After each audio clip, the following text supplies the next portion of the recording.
on my mind. Like last week was super busy. I know not just for myself, but parents around the world with back to school. So last week we talked about, just life, happiness, success and all of that. If you've not watched it, we have a replay on our YouTube channel. But today we are getting serious a little bit. The topic for today, if you're online, do drop by, say hello. I want to know that I'm not here alone.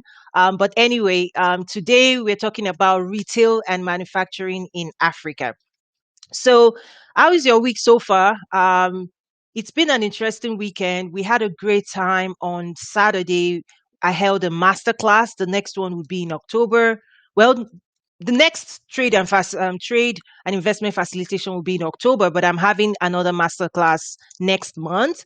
If you're a member of our community, let me put that information out there. If you're a member of our community, Trade with Africa community, then you see our calendar of activities, calendar of events. You can access a ton of information out there that we make available to our network as well. So, good morning, good afternoon, good evening, good morning. Miesa, thank you for joining. It's such a pleasure to see you. So yeah, please say hello and I'll acknowledge whoever I see online. So yes, retail in Africa. For those who may not know, Dubai, thank you for joining. Hello from Dubai. Hello. I'm sure, what time is it in Dubai now? It's quite interesting that now I have to juggle multiple time zones. The world is really flat, but we have to now figure out time zones. Like the event I held a couple of weeks ago, we actually had speakers from 8, 9 locations. So it was quite interesting to be saying, hey, if you're in South Africa, this is your time. If you're in Ethiopia, this is your time. Morocco, this is your time. Ghana, London, US. And then in the US, you have Eastern, Central time. Like, I was just juggling with so many time zones. But yeah, that's the fun of it as well. So Arab, you said hi to you as well. Such a pleasure. So, for those who may not know my background, like I was saying, I actually spent time in corporate America, 7 years, almost 7 years, with one of the world's largest manufacturers. I'm sure you've heard about like Whirlpool Corporation, makers of KitchenAid, Maytag. In different continents, they also have different brands. Like they have a ton of brands. So I worked at the headquarters. I also moved around a little bit with working with that company. So when it comes to manufacturing, I used to develop systems, production planning systems, quality management system. That back in the day, my old life. But yeah, I remember there was a time when I actually was working out of a factory in Ohio that we actually produce KitchenAid dishwashers, Maytag dishwashers, out of Findlay, Ohio. I had a blast. I had a blast there, deploying systems, SAP systems, I've always loved working globally. We had global teams. I had global colleagues from Germany, Turkey, from Mexico. And I remember there was a project I was leading where once every month we will all fly in from wherever we are. We'll meet every month and on that project from all over the world. I always love, one of the jokes, remember, was when one of our Italian colleagues flew in from Italy and we were like, what are we eating for dinner? We were like, oh, let's eat pizza. They were like, what? Pizza? No, no, we're not eating pizza in America. No, you guys have junked up, you've junked up our pizza. No. So yeah, it was really, really nice. I had a blast working for Whirlpool Corporation, makers of Maytag, KitchenAid. I spent 7 years and yeah, it was really a blast. And then I also spent about almost 5 years working for the world's largest retailer, Walmart, at the headquarters in Bentonville, Arkansas, managing global sourcing implementation, technology strategy, and then I also moved into the business and honed the portfolio for apparel merchandising. So pretty much, I've seen a few things. I know a few things. I know a few things about retail and manufacturing, and the inspiration. I think yesterday I was sharing about my next masterclass on retail and exporting and accessing the U.S. market if you're in from Africa. And I pretty much just laid it out. The passion I had was taking all my knowledge, expertise, network, and applying it and connecting Africa to the world and the world to Africa through the lens of business. you know I've always talked about foreign aid versus foreign trade. If it's foreign aid or charity, I don't, you know it's we have a place for that, right? Even here in Chicago, we always need to give our best. We need to support people, but I'm saying, you know, we need to move away from Africa being synonymous to war, famine, and poverty. Like, in the world of investment and trade, that doesn't sell anything, right? So for us, we need to start learning a new narrative. And those were the tools, I gave those that attended my master class on Saturday. I gave them the tools, to move forward with facilitating trade and investment and the new narrative and how to understand what's going on, how to work with investors, stuff like that. So yeah, the next class will be in October for that class, but next month I'll be holding the retail and the exporting to Africa to US from Africa um, masterclass. So yes, you said Dubai is 6:40 p.m. in Dubai. Wow. Marissa says, "Hi from Johannesburg. Hello, good. Thank you for joining." Um, oh, London. We also have people joining us from London. Thank you. Say, oh wow, thank you so much. Joseph David says, "I agree, absolutely. If you're on this journey of moving, from the world of, help Africa to trade with Africa, then you're in the right place, and I'm happy to see you on board. So yes, so I just gave a little bit about my background. Many times today, people that are just connecting with me, honestly, they don't even know where Toyi came from. They're like, "Who is she? Like, what does she know? Who is she? Who is she to be telling us about?" No. I think I know a few things. I've seen the world a little bit. So anyway, retail in Africa. Let me just give you a broad a broad view of what's going on. So when you think about retail, buying, selling, positioning things, products for end consumer, I would like to say on the continent, you want to see it from formal sector and the informal sector, right? The formal sector would be, the nice suits, tie people, writing POs, using the standard instruments of trade, like, invoicing and trade deals. And that's the formal. The informal, really, is the bulk, is where Africa is still playing. And in that world, women control at least 70% of the informal sector. So when it comes to moving volume transactions, moving cross-border transactions, they are extremely informal, meaning people are exchanging cash without banks. People are exchanging, they're buying and selling without formalized systems like banks and movements and all of those things. So formal, informal. If you want to win right now, as of today or as of yesterday in Africa, you've got to master the informal sector. You've got to connect with the markets, the informal market, and it's pretty much also, divided into like manufacturers, distributors, and retailers, and then end consumer. But the distributors primarily, they are savvy, super savvy. The interesting thing is that Africa has always been about trade. I mean, Africa has always been about trade, from Cairo to Lagos to, South Africa to Accra, Ghana. Market women selling peppers, spices, all of that. So I don't know why the world has been, just talking down on Africa like this. No, no, Africa has always been about trade. What's going on is most of the trade happening on the continent is on the informal side. And what we now need to be talking about is, how do we formalize transactions on the continent?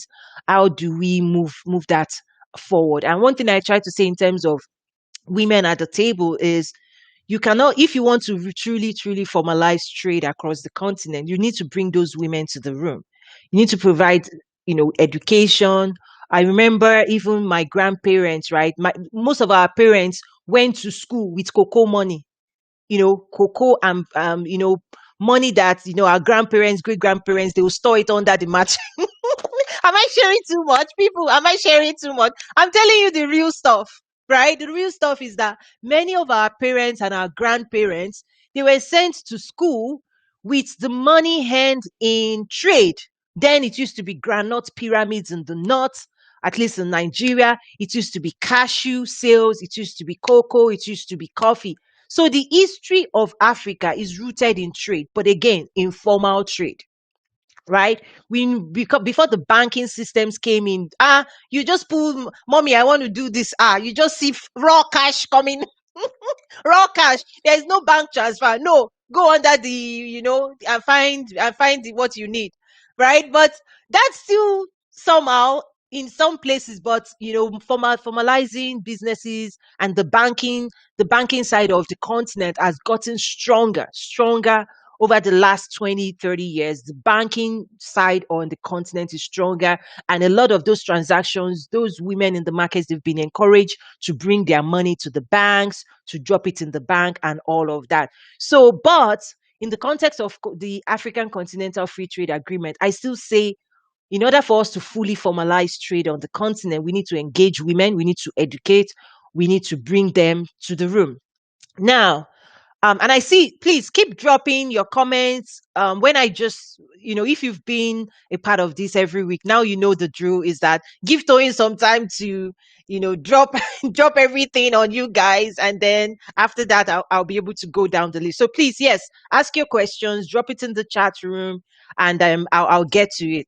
So yes, so retail, you now talk about e-commerce. I've been watching what's going on in the e-commerce space on the continent, and I see the failures. I see a lot of the failures.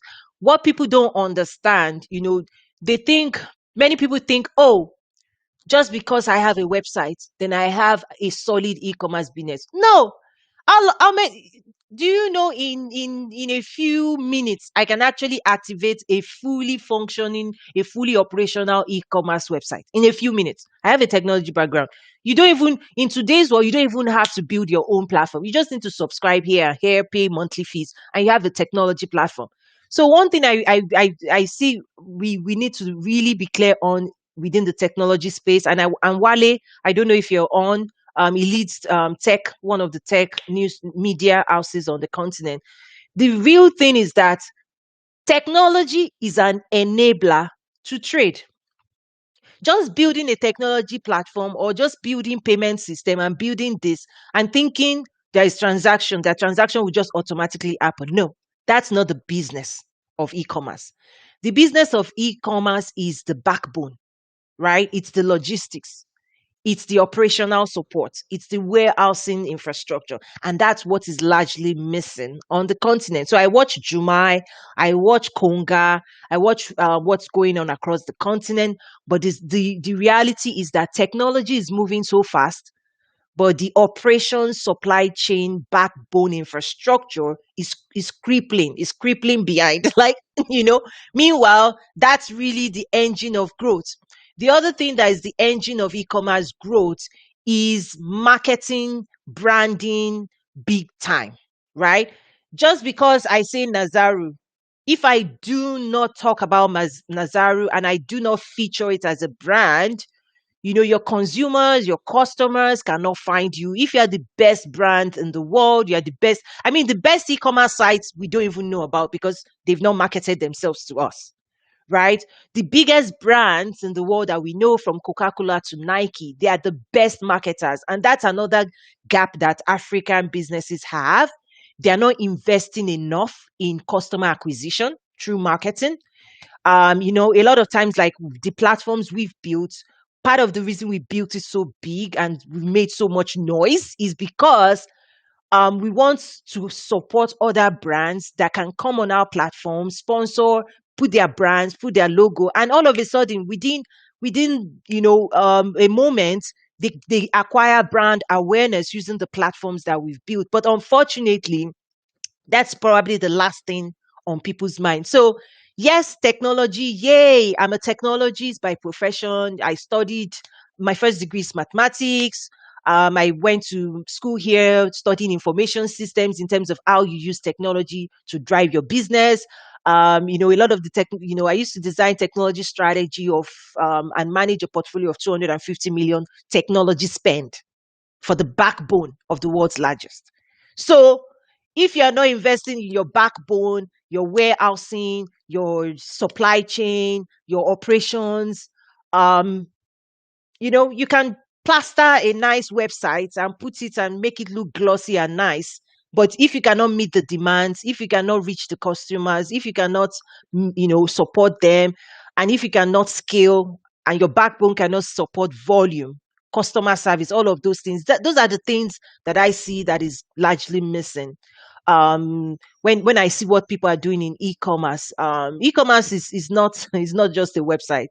In fact, I say it's like I said, it's an enabler. And when you look at Amazon, you look at Walmart, you know, the POS systems is what is used to capture payments, right? And the truth is, I also love what's going on in the payment space with Flutterwave, with Paystack. I love the fact that homegrown with M-Pesa in Kenya.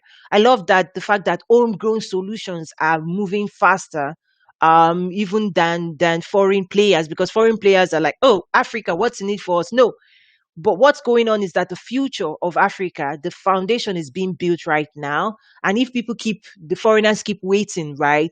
5 years time will be too late because we would already own that market. So yes, keep watching what we're doing. So retail, there's also cross-border transactions, right? When you think about retail within your market, I always talk about the local market, the regional market, the global market. I'll keep saying that because I want people to understand that the instruments of trade across those three markets changes. So if you want to start doing global, you need to start learning the language, and how the instruments happen and how transactions change. And like I shared, I'm always referencing to my class. That's a class that I encourage everybody to take because we basically break all those things down. So anyway, now manufacturing. What are the top things happening? Number one, China is moving in. That's the headline. China moves into Africa. China is powering a lot of the manufacturing, especially in Eastern. They're investing a lot in the Eastern side, in the Eastern coast, right there. But one thing I said, and I also shared in my masterclass, is that China may be manufacturing on the continent, but the continent does not own the PO. What I mean is China is using Africa as a tier two manufacturer of products, meaning they have the purchasing power and they have the deal in their hands and they are looking for lower cost regions. So Africa is becoming a lower cost region even than China. So China is also shifting manufacturing to the continent as well. So a lot of things are happening. When you think about Ghana is trying to push heavily. Like if you attended the Trade with Africa Business Summit, we actually had the economic advisor of the president of Ghana with us, and he shared the incentives that the government is putting to drive manufacturing in their province, and they call and the initiatives where they're actually going to part finance initiatives. So if you're a Ghanaian, pay attention, right? Your government is doing incredible things as well. And also, just to maybe announce, if you're not subscribed to our newsletter, you wouldn't have seen this, but our newsletter subscribers, last Friday, I pretty much gave them heads up, like save the date, September 25, 26. Actually, I told them 26, but then the government of Nigeria told us to expand it to 2 days.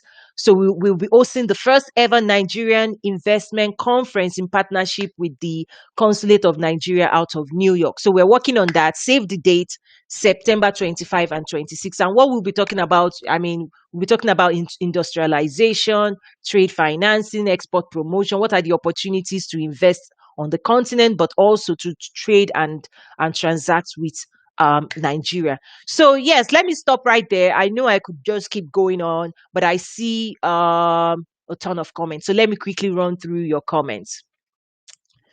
Idara says, Toy, I have investment club that wants to invest in the agri sector. The opportunities are really great there, specifically due to the high dollar to naira ratio. Can you point us to some agri exporters from Nigeria? Yes, let's take that offline. Send me a DM. We can set up a consulting hour or two, and I can help navigate. I can help you connect you to some things, because when you just say agriculture value chain, you need to be specific. You need to know, what exactly, what products is it the spices sector, or is the cashew, like what commodity are you targeting, or you don't know, and you are also trying to see where the opportunities are.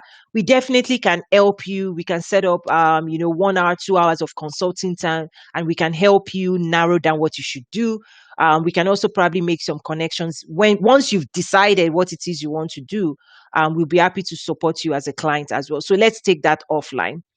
Um, Mr. Rohit is saying, hi, looking to collaborate with an importer for professional cookware. So I'm assuming you're a non-African, but you have a product you're trying to export to the continent, and you're looking for local partners or agents that will be your distributor or your sales agent in country. Rohit, is my assumption correct? You did not say indicate where you are, so that's my assumption. Now, so that's what I'm assuming, that you're trying to import into the continent. So that's something we should also take offline. We'll be happy to support you at Nazaru and to help you identify who the right distributor could be for you. We also have a comment here saying Africa is going to be a future for retail, business and trade center like European Union. Oh, absolutely. Yes. If you've been following our work, last year we had the the African Union Commissioner for Trade and Industry. So he actually has responsibility for the 55 countries, and he works with all the trade ministries and all the heads of states, right, under the African Union. And his team, established, working with all the heads of states and the ministry. They're the ones that established the African Continental Free Trade Agreement, and they keep driving this. So we actually had them here in Chicago. His team was here. We have videos, content. So if you're a member of our trade community right here, you'll be able to see a lot of content that we've been putting out there. So yes, absolutely, there is no doubt. Like if you have access to the data I do, and if you're in the meetings I am, and you're reading the things I'm reading, you'll be like, you just go and sit down, and all you'll be doing is Africa, Africa, Africa, right? Just like we are doing, and that's why it's so important to get the word out. Um, Torio says coffee savings. I didn't get what you mean, but yes, one of the stories we keep featuring is one of our sponsors, Westrock Coffee, and there's a video on our YouTube channel. Just search for Nazaru LLC on YouTube. We actually featured a whole video of the coffee value chain, of how Westrock Coffee aggregates coffee from Eastern Africa. And the CEOs, he helped me put this video together, because I asked him to, keep sharing his story, that this is the future we're talking about, right? So aggregating coffee through the chain, and they now also use blockchain technology to trace the origin of that coffee, and then processes it, and then pushes it to Sam's Club, Starbucks, hotel chains, and those are the things he was able to share on the video. 2018, he also gave like an hour-long speech at the Trade with Africa Business Summit when we were in Bentonville. I've also had panel discussions with investors. So if you're just joining this train, this movement, you know, you need to, if you're joining midstream, you need to look at the last 3 years and what we've been pushing. We have hundreds of video, over 100 video on our YouTube channel. We have a ton of content that we've been putting up. It's not just now that we're getting, maybe I'm just now getting and using live and engaging, interacting, but we've been saying this for years, and we'll keep saying this. But if you're just joining us, welcome. But you need to connect with the content we've been sharing. We've shared content on manufacturing and retail manufacturing and textile manufacturing in East Africa.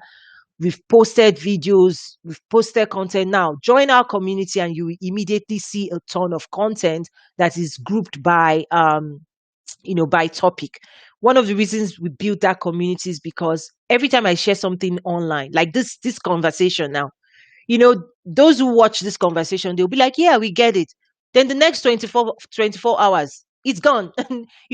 Social media doesn't recognize the value of the content, and it doesn't catalog the content just like a blog site would, where a year from now, people could still reach out and see this content. No, a year from now, right? The conversation we're having, even though it's important, it will be tough for people to access it. So that's why we've built this community that allows people to keep accessing the information that we keep sharing. So that way the value is kept.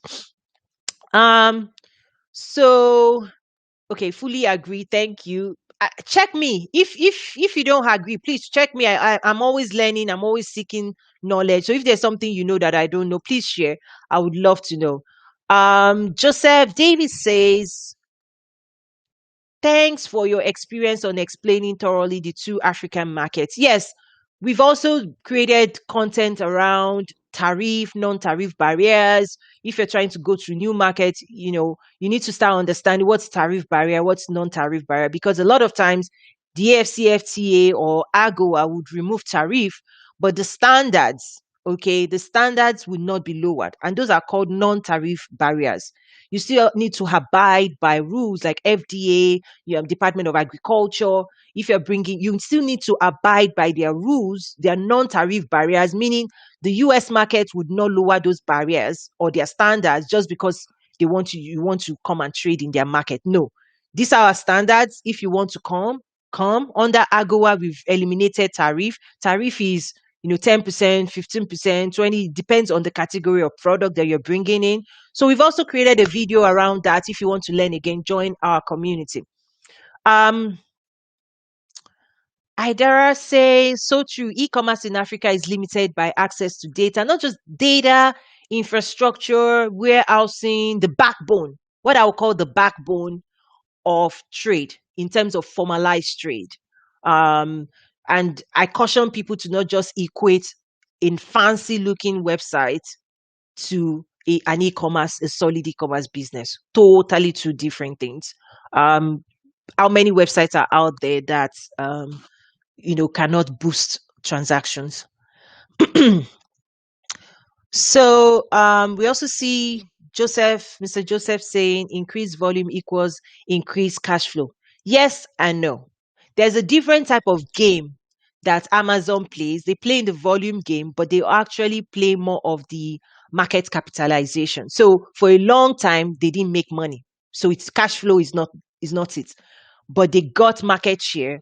And because they are trading on the stock market, you can finance those things. So it's this thing is not a plus, a one plus one equals two. There's a lot of complex things that happen that, there are businesses that they've not broken even. That's also the mindset shift we have to understand. People go into business, and now I'm remembering another video that I've done in terms of wealth creation, talking about people thinking it's automatic, people thinking it's immediate, people thinking, that is just because you want wealth, that you have the knowledge that it takes.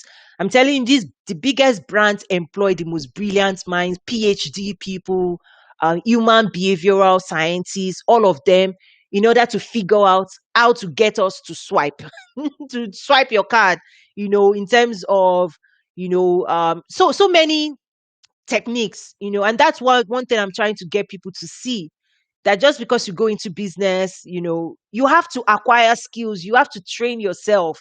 And I hope everybody listening that you value education and you're investing in yourself, because the biggest brands, I mean, when like I said, I've worked in corporate America, we were always training and certifications, and because that ups our game, that ups our productivity, it ups our performance and the overall performance of the company. But if you're using old mindset to try and run a business, it doesn't work that way. So volume, yes, in in the world, say for other companies like Walmart, it's a volume game. Even if you're making 1 cent and you sell a million, 5 million, you're making. But do you have the infrastructure? Do you have the backbone? They run the most sophisticated infrastructure in the world. Do you have the backbone to support that volume? No, right? And when you think about Amazon logistics and all the things they do, it's not just a website. That's all I'm trying to say. It's not just a website. It's the backbone, and that's where Africa needs to invest in. You know, it's the transportation logistics that is strongly missing. Because if you fix that, then we can talk. And I know there are people investing in that space. Last year we had a whole team from the CB Cross Border Road Transport Agency out of South Africa. The CEO was here, and I think two or three members of his team.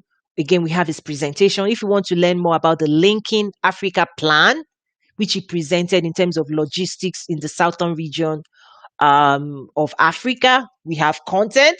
I'm telling you, like we almost have a school, a school on trade with Africa coming right up. So um someone says major issue is payments on e-commerce sites in Africa. Yes and no. 2006, when I first implemented an e-commerce system focused on Africa, I would not tell you the name. People don't even know I was behind that platform. But guess what? That time, you can tell me what you're saying right now. Digital payment was like zero. The solution was like missing. The US players, you would go to banks, they would decline if payments or digital payments originated from the continent, they were automatically declined, especially if it's coming from Nigeria. They would just pim. So for us running an e-commerce platform targeted towards African consumers, there was no infrastructure in 2006. So what did we have to do? We had to do bank transfers back then. But today, you have Flutterwave. And I was supposed to have Inyi, the co-founder of Flutterwave, just research Flutterwave, right? So Flutterwave is how Uber drivers in Lagos, that's how they get paid. It's not PayPal, right? So Flutterwave actually has MasterCard, both MasterCard and Visa as investors. And he was sharing that that's the first time you would ever have both of those competitors in investing in the same business, right? They usually compete, right? But for Flutterwave, they've invested in that space. You also have Shola's company, Paystack. Paystack is growing really fast. What they are doing. There's also Atonda's. I'm naming these people by name because I know them and I follow their work. Atonda, Diremi Atonda also runs system specs. System specs is how they manage like Nigeria's single currency treasury account. All those the big the big money that moves. That's Diremi Atonda's gig. So there are big things happening. Just because you may not know about it doesn't mean it's not happening. Like I'm telling people, like we say in where do we say this? I think Nigeria, shine your eyes. Like, wake up. These things are happening. Africa is on the move. Just because I mean, I say this. If you're waiting for the Western media to be saying, "Oh, Africa," no, it's going to take them 5 years because for they've been on the negative side of, "Oh, don't mind, Africa is this." No, if you want to know what's going, stay on this ride. Connect with us. Go to our trade community. You will see what's going on. Um. Anyway, so payment solution has been solved. I can tell you that Paystack connects with Stripe. I think they have partnership with Stripe. They have partnership. They are working with the banks, the CBN banks. You can now transact. And I remember, like, even Paystack, if you have your business registered on the continent, you can now get paid internationally, meaning you can be operating your e-commerce business on the continent and receive, chiching straight. So you from dollars straight into your bank account on the continent. 2006, that solution did not exist. Today, they do. They do. So if you have a business now, that's, so the world, things are shifting. So the young people of Africa needs to start opening up their mind, because now, if you have a solid e-commerce business, again, that you have your back end fully operational, that when you tell people you are going to deliver in 24 hours or in 5 days or in 2 weeks, that you are going to meet that demand, that you're not going to be calling, oh, I'm sorry. No, if you have that backbone ready and you have solid products that are well branded and are of international standard, you can sit down, just like the Chinese young people do. You can sit down in the comfort of your home and be marketing not just locally, but regionally and internationally. And people will just be swiping on your, let me, through PayPal, Paystack, not PayPal, but Paystack and Flutterwave, done. Okay. So I've seen the growth from 2006, 2007 to today. A lot has happened, and I know personally the people are leading that space. So I can tell you, payments. I mean, and they keep advancing. So I'm not saying it's perfect, but the basic need is already addressed. Robert Taylor says, Tony, how do we become part of your masterclass? Um, Join the community, and you know so there are classes. There are some classes that I offer complimentary to my trade communities. Some of it are paid, some of it. So on Saturday it was a mix. For our community, I offered it free, but people that were not part of the community, it was paid. So right now I actually now have it was a 2.5 hour long engagement. The replay is available for purchase if you want to go into that. But there are multiple topics. I think the key is, what are you looking for? The masterclass that I was talking about on Saturday was trade and investment facilitation masterclass. So that was targeted at individuals and agencies that were facilitating trade and looking to be a player in connecting buyers, sellers, banking, and doing deals. Okay, structuring deals. That was the design.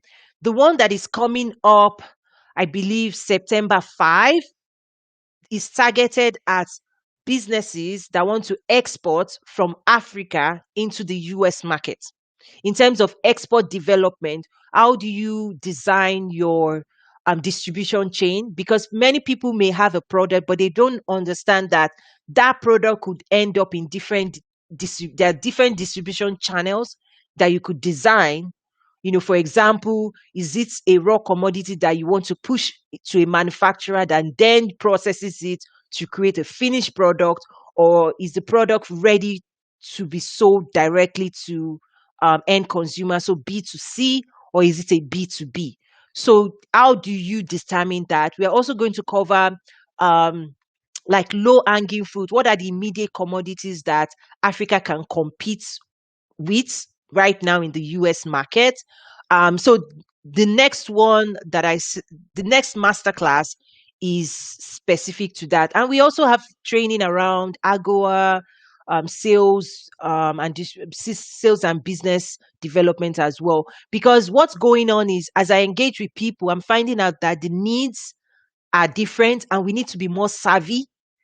People reach out in ways, and when you ask is some questions, they're not able to respond. And I'm like, you can't play, you're not ready to play at this level. So what we are trying to do is equip people. So within the trade community, we have training opportunities that you can sign up for. There's a ton of information as well, and you can also DM me if you don't really know what you need and you want me to just give you some hints.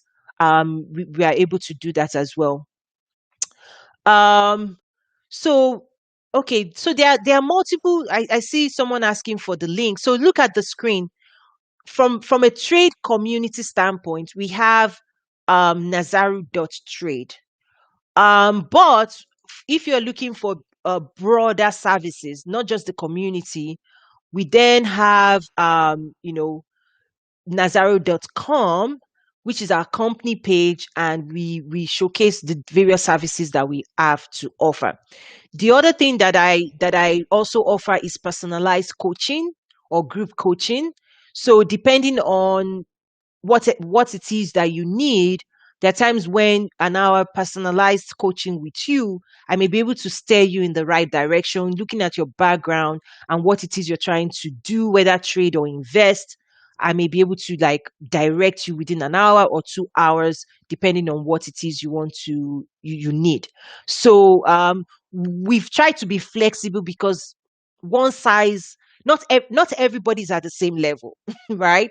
We're trying to upskill because I believe transactions, trade with Africa transactions is going to steadily increase, right? So, in order to be a part of that, if you want to be a part of what's going on with EFCFTA, with AGOA, with what's going on, manufacturing and all of that, Africa is going this way, right?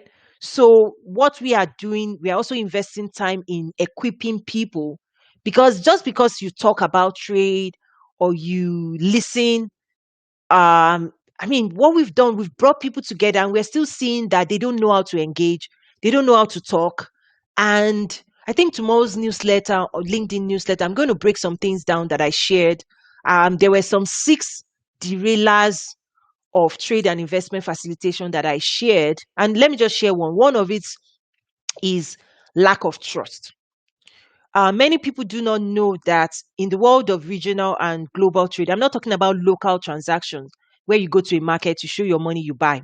No, the world of regional and global trade actually operates on trust before money actually changes hands.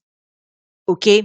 What I mean is the contract is written in print, the POs are generated before money even moves in an account.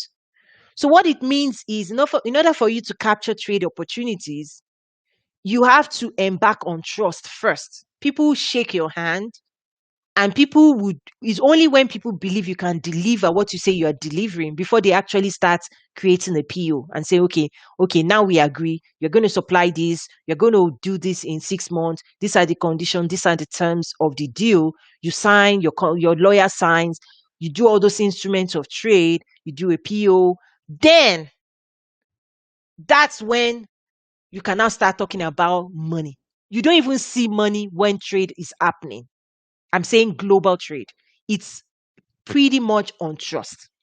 So when a region is not trusted, or a people or a party, when you've not established trust in the market, I'm telling you, you cannot get anything out of international trade.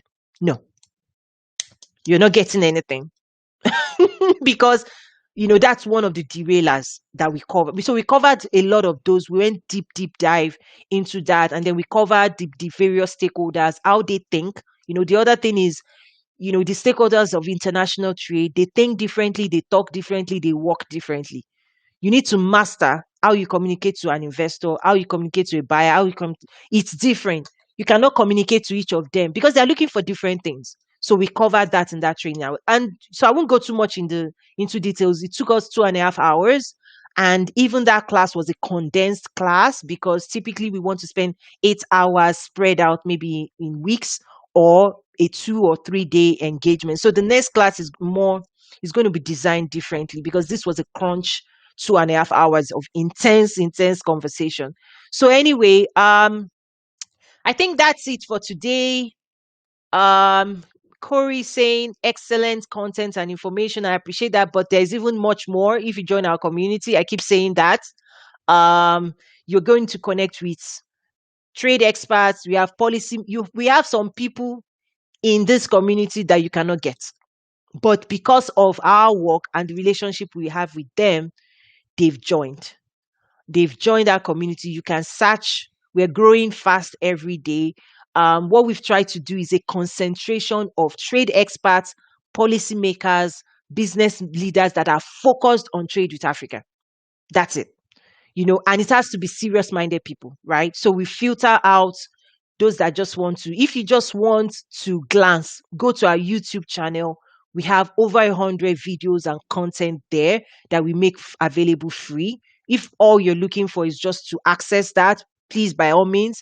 But when you're ready to deal and engage at another level and represent your business or your brand well, then join our community. Um, so that's it. That's it. Somebody called this Tuesdays with Toy. Do you think we should adopt that? Should we adopt that? I don't know. I want flexibility in terms this engagement, this Tuesdays with Toy.